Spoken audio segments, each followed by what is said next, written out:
It will always be a fact that you are a seed that your parents brought into this world to bring on everybody else. Shame on them. Anger and grief laid bare in a Miami courtroom Tuesday as loved ones of 17-year-old Yakeem Lawler begged the judge to sentence Jahara Malik to the max. I'm gonna stand up and honor my son and defend my son. I just wanted to be heard, man. I don't like the way this case was handled. We just want what my son deserves. His life matters. I do not want to leave here today, Your Honor, feeling like I lost my son all over again. Malik, now 18 years old, was Lawler's ex-girlfriend. The incident happened back in December of 2024. She pleaded guilty in March to charges of and carrying a concealed weapon. Her sentence is left solely up to the judge to decide.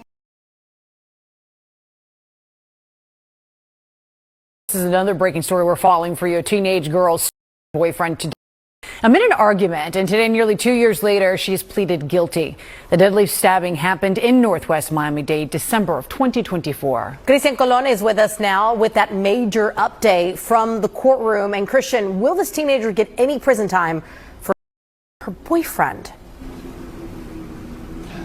Yeah, that's right. Jahara Malik pleaded guilty today, and now she will let the judge decide her sentencing.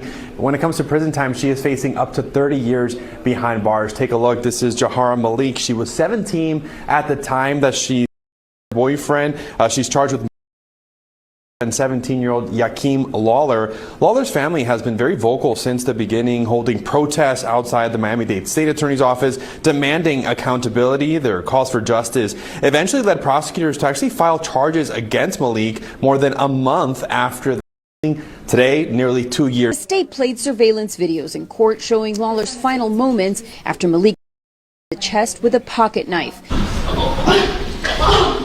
The sights and sounds so distressing, some left the courtroom. He went into the third rib on the left side, approximately 1 inch in depth, and hit the heart. The maximum sentence for Malik would be 30 years in state prison. The state told the judge they're recommending 20 years with 10 years probation. The defense says Malik is remorseful and wants her sentenced as a youthful offender to a boot camp program. I was wrong for what I did, and every day I sit and think about the damage I caused.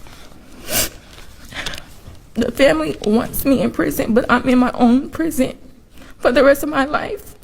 I wish I could go back and change what happened, but I can't, and that's the worst part. Y'all didn't deserve this pain, and I wish I hadn't been the one to give it to y'all. First, I want to say, rest in peace to the dead.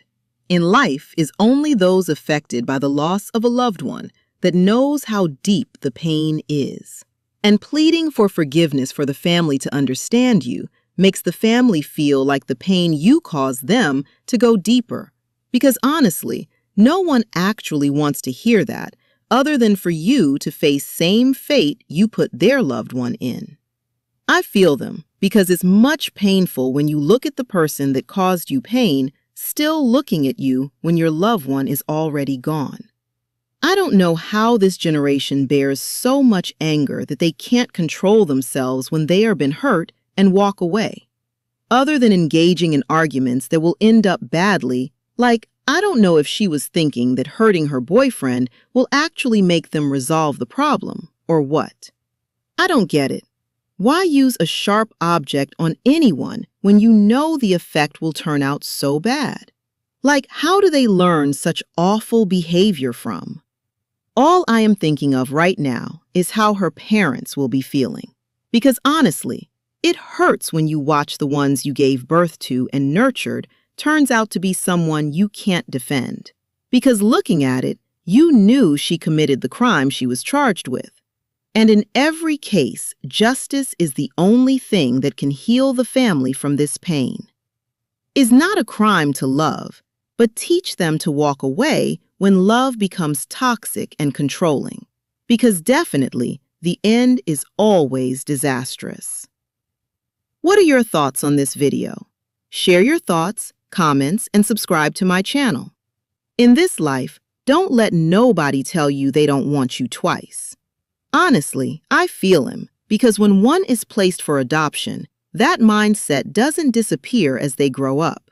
It can leave lifelong questions about identity, belonging, and worth. Reuniting with a birth parent, especially more than once, usually comes from a place of hope and longing, not expectation. Well, I still don't think sharing the video was necessarily about embarrassing her.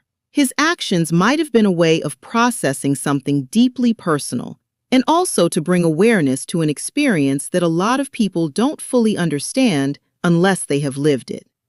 Because being rejected or criticized by a parent, especially in a moment as such, this can be incredibly painful. And mind you, people cope with situations in so many ways. I know it's easy to judge a situation or decision by a post, but it's harder when you sit and think about what it might feel like to be in his position. What are your thoughts on this video? Share your thoughts, comments, and subscribe to my channel.